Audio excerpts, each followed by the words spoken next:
माननीय प्रधानमंत्री जी।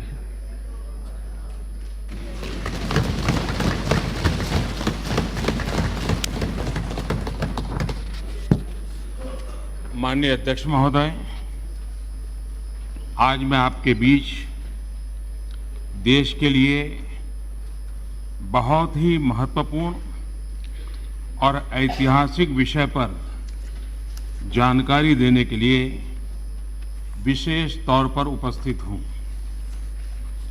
ये विषय करोड़ों देशवासियों की तरह ही मेरे हृदय के भी करीब है और इस पर बात करना मैं अपना बहुत बड़ा सौभाग्य समझता हूं। ये विषय श्री राम जन्मभूमि से जुड़ा हुआ है।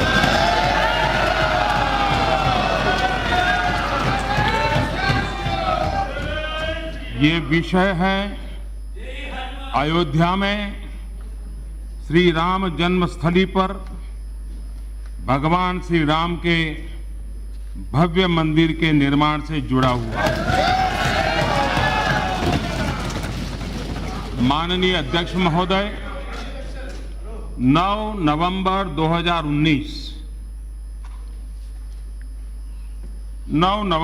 2019 को मैं करतारपुर साहिब कॉरिडोर के लोकार्पण हेतु पंजाब में था।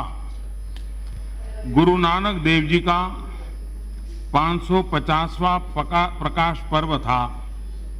बहुत ही पवित्र वातावरण था।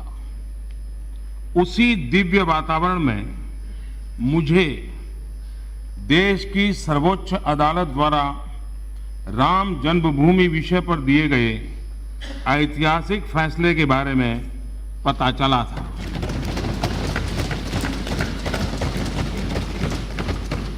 इस फैसले में माननीय सर्वोच्च न्यायालय ने कहा था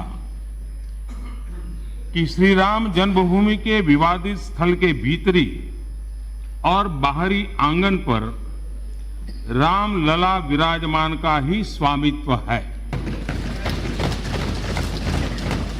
माननीय उच्चतम न्यायालय ने अपने आदेश में ये भी कहा था कि केंद्र और राज्य सरकार आपस में परामर्श करके सुन्नी सेंट्रल वक्फ बोर्ड को 5 एकड़ जमीन आवंटित करें। माननीय अध्यक्ष जी, मुझे आज इस सदन को, पूरे देश को ये बताते हुए बहुत ही खुशी हो रही है कि आज सुबह केंद्रीय मंत्रिमंडल की हुई बैठक में सुप्रीम कोर्ट के आदेशों को ध्यान में रखते हुए इस दिशा में महत्वपूर्ण निर्णय लिए गए हैं। मेरी सरकार ने सुप्रीम कोर्ट के निर्देशानुसार श्री राम जन्मस्थली पर भगवान श्री राम के भव्य मंदिर के निर्माण के लिए और इससे संबंधित अन्य विषयों के लिए एक बृहद योजना तैयार की है।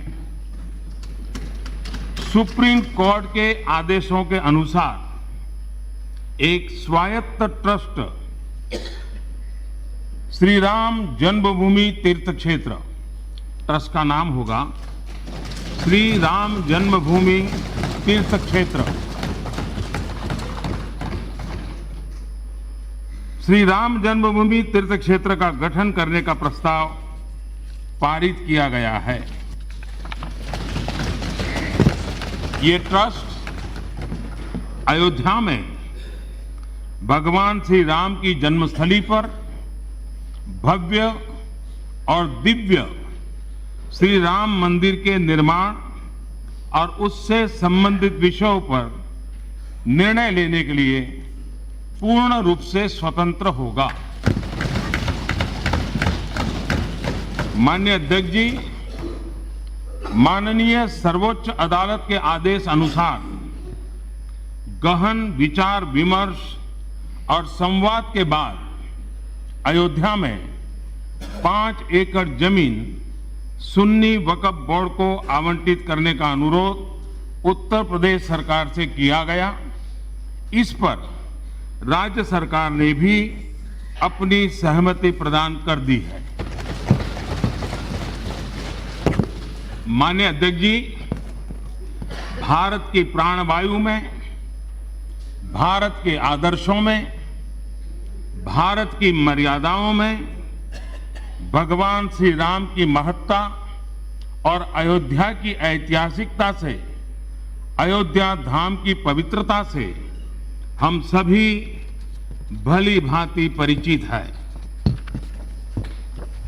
अयोध्या में भगवान श्री राम के भव्य मंदिर के निर्माण, वर्तमान और भविष्य में रामलला के दर्शन करने के लिए आने वाले श्रद्धालुओं की संख्या और उनकी भावनाओं को ध्यान में रखते हुए सरकार द्वारा एक और महत्वपूर्ण निर्णय लिया गया है। मेरी सरकार ने फैसला किया है कि अयोध्या कानून के तहत अधिगृहित संपूर्ण भूमि जो लगभग 67.703 एकड़ है और जिसमें भीतरी और बाहरी आंगन भी सम्मिलित है, उसे नवगठित श्री राम जन्मभूमि तीर्थ क्षेत्र को हस्तांतरित किया जाए।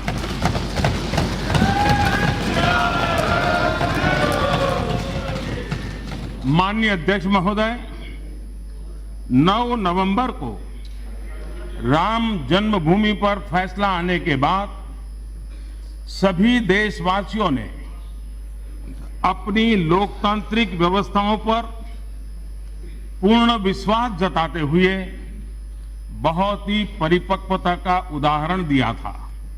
मैं आज सदन में देशवासियों के इस परिपक्व व्यवहार की भूरी भूरी प्रशंसा करता हूं।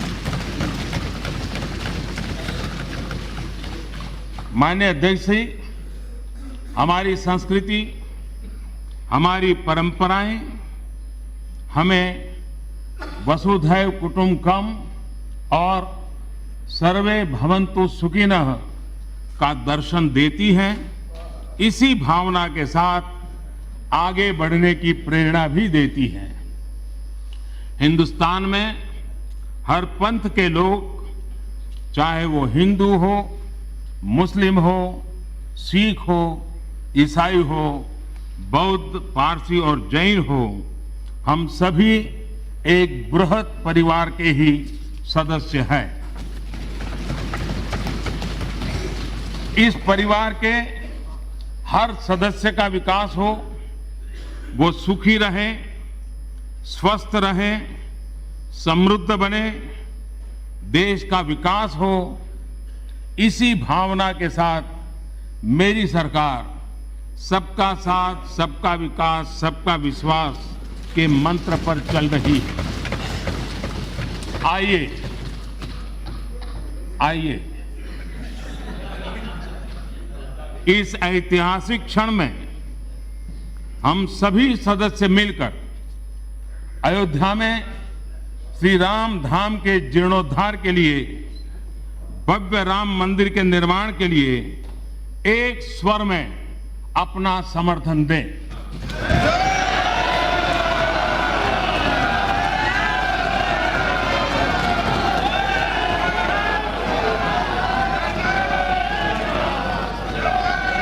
रजनीकांत